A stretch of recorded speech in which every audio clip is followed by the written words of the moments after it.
How to save Instagram photos and videos to gallery. It's pretty simple and a quick process, so let's get started with the video.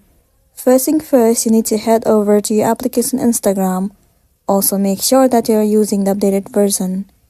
Enter your login credentials and log in into your specific account. Once you have been logged in, it will land you on this home page. Now move into your profile at the bottom right corner and then click on this three horizontal line at the top right corner of the screen.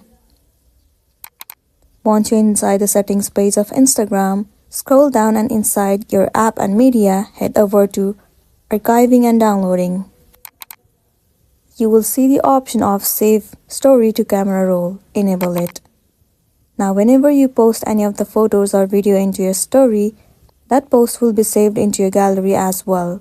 But if you want to save others' posts, then all you gotta do is you have to take the screenshot. Otherwise, there is no any option in order to save them.